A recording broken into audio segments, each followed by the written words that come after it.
நடிகர் விஜய் தேவர்கொண்டாவுக்கு வந்த சோதனையாப்பா இது அப்படிங்கிற மாதிரிதான் ஒரு சில செய்திகள் இப்ப சோசியல் மீடியால கசிய ஆரம்பிச்சிருக்கு. அதுவும் இந்த ஃபேமிலி ஸ்டார் மூவி மூலியமா அத பத்தி இப்ப நம்ம தெளிவா பார்க்கலாம். ஃபேமிலி ஸ்டார் மூவில யார் யார் நடிச்சிருக்காங்கன்னு பார்த்தா விஜய் தேவர்கொண்டாவுக்கு பேரா மிருனால் தாகூர் அவங்க தான் நடிச்சிருக்காங்க. இந்த படத்தை பரசுராமன் இயக்கத்துல தான் கொண்டு வந்திருக்காங்க. ஆனா இந்த படத்தோட ட்ரைலர் பார்க்கும் பொழுதே பெரிய அளவுக்கு சக்சஸ் ஆகுமா அப்படின்னு கேள்விப்பட்டா கண்டிப்பா இல்லங்கிற மாதிரிதான் இருந்துச்சு. ரொம்பவே கவலையான விமர்சனங்கள் தான் அடிக்கடிக்க கிடைச்சிட்டு இருந்துச்சு. இந்த வகையில இந்த படம் எப்படி இருக்கும் அப்படிங்கறத பத்தி சின்னதா நம்ம பார்க்கலாம். மிடில் கிளாஸ் ஃபேமிலியை சேர்ந்தவர் தான் நம்ம ஹீரோவான விஜய் தேவர்கொண்டா. கோவர்தன் அப்படிங்கிற கேரக்டர்ல பண்ணிட்டு இருக்காரு. இவங்க வீட்டுக்கு மிருனால் தாகூர் அப்படிங்கிறவங்க குடி வராங்க. அவங்க மேல இவருக்கு ஈர்ப்பு எடுப்பது. ஆனா எதனால அந்த வீட்டுக்கு வராங்க அப்படிங்கிற உண்மை தெரிஞ்சோனே விஜய் தேவர்கொண்டா அவரை விட்டு ரொம்பவே தூரமா விலகிறாங்க. அதுக்கு பின்னாடி என்ன நடந்துச்சு, ஹீரோயினியும் ஹீரோவும் சேர்ந்தாங்களா, ஏன் ஹீரோவை இப்படி ஹீரோயினி துரத்திக்கிட்டே இருக்காங்க, என்னதான் நடக்குது, இந்த கதை எப்படி முடியுது அப்படிங்கிற மாதிரி பல விஷயங்களை தான் காமிச்சிருந்திருப்பாங்க.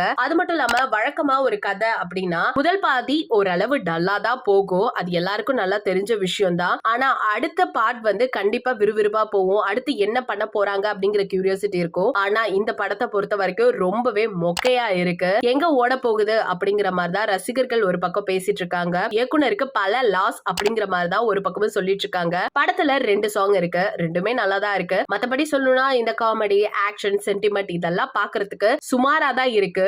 எடுத்து பேசுற அளவுக்கு எல்லாம் ஒண்ணுமே கிடையாது. சுருக்கமா சொல்ல போனா விஜய் தேவர்கொண்டாவை நம்பி பார்க்க வந்த ரசிகர்கள் எல்லாமே பயங்கர ஏமாற்றத்தோட தான் வெளியில போனாங்க. மத்தபடி சொல்லணும்னா மன உறுதி இருக்கிறவங்க யார் வேணாலும் இந்த படத்தை ஒரே ஒரு தடவை நம்ப பாக்கலாம் அப்படிங்கிற மாதிரி ஓப்பனாவே சொல்லியிருந்திருக்காங்க. இத பத்தி உங்களோட கருத்துக்கள் என்ன? விஜய் தேவர்கொண்டா நடிச்சிருக்க படம் எல்லாமே வேற லெவல் சூப்பர் டூப்பர் ஹிட் தான் அடிக்கும். பட் இருக்கும் பொழுது அவருக்கு பிளாப் ஆகிற மாதிரி இந்த படம் இருக்கு அப்படின்னு ரசிகர்கள் எல்லாருமே சோகத்துல ஆழ்த்தி போய் சில விஷயங்களை ஷேர் பண்ணிட்டு வராங்க. உங்களோட கருத்துக்கள் என்ன அப்படிங்கறத மறக்காம நம்ம கமெண்ட் செக்ஷன்ல ஷேர் பண்ணிக்கோங்க. இது போல பல அப்டேட்ஸ் நீங்க தொடர்ந்து கேட்கணும்னா நம்ம சேனலை சப்ஸ்கிரைப் பண்ணி வச்சுக்கோங்க.